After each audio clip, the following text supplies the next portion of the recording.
ಬಿಸಿ ರೋಡ್ನಲ್ಲಿ ಲಾವಣ್ಯ ಹತ್ಯೆ ಪ್ರಕರಣಕ್ಕೆ ಸಂಬಂಧಪಟ್ಟಂತೆ ಆರೋಪಿ ಆತ ಇಲಿಪಾಶನವನ್ನು ಸೇವಿಸಿದಂತಹ ಕಾರಣಕ್ಕೆ ಆತನಿಗೆ ಈಗಾಗಲೇ ತೀವ್ರ ನಿಗಾ ಘಟಕದಲ್ಲಿ ವೆಲ್ಲಾಕ್ ಆಸ್ಪತ್ರೆಯಲ್ಲಿ ಚಿಕಿತ್ಸೆ ಮುಂದುವರೆದಿದೆ.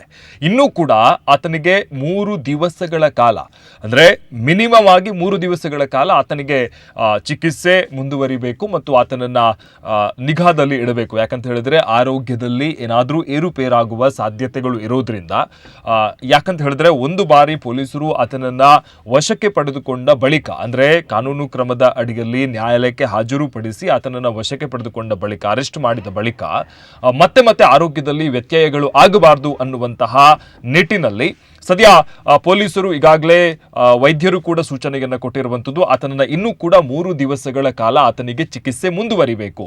ಚಿಕಿತ್ಸೆ ಆತನನ್ನ ಎಲ್ಲಾ ರೀತಿಯಾದಂತಹ ಚಿಕಿತ್ಸೆ ಮುಗಿದ ಬಳಿಕ ಆತ ಆರೋಗ್ಯದಲ್ಲಿ ಫಿಟ್ ಇದ್ದಾನೆ, ಸಂಪೂರ್ಣವಾಗಿ ಗುಣಮುಖನಾಗಿದ್ದಾನೆ ಅನ್ನುವ ಆ ಒಂದು ವೈದ್ಯರು ಸೂಚಿಸಿದ ಬಳಿಕ ಆತನನ್ನ ಪೊಲೀಸರು ವಶಕ್ಕೆ ಪಡೆಯುವ ಸಾಧ್ಯತೆ ಇದೆ. ಆತನನ್ನ ಅರೆಸ್ಟ್ ಮಾಡ್ತಾರೆ.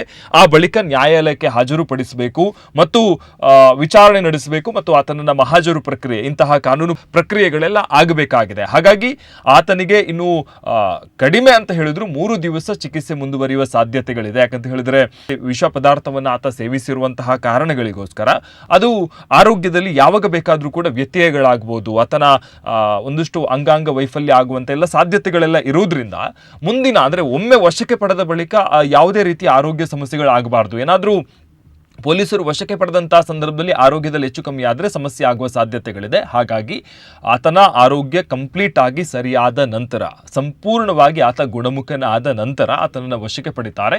ಕಾನೂನಿನ ಪ್ರಕಾರ ಆತನಿಗೆ ಒಂದಷ್ಟು ಪ್ರಕ್ರಿಯೆಗಳಿರುತ್ತೆ. ನ್ಯಾಯಾಲಯಕ್ಕೆ ಹಾಜರುಪಡಿಸುವಂಥದ್ದು, ಮಹಾಜರು ನಡೆಸುವಂಥದ್ದು, ವಿಚಾರಣೆ ನಡೆಸುವಂಥದ್ದು, ಹೀಗೆ ಬೇರೆ ಬೇರೆ ಕಾನೂನು ಪ್ರಕ್ರಿಯೆಗಳಿದೆ. ಅವೆಲ್ಲವೂ ಕೂಡ ನಡೆಯುತ್ತೆ.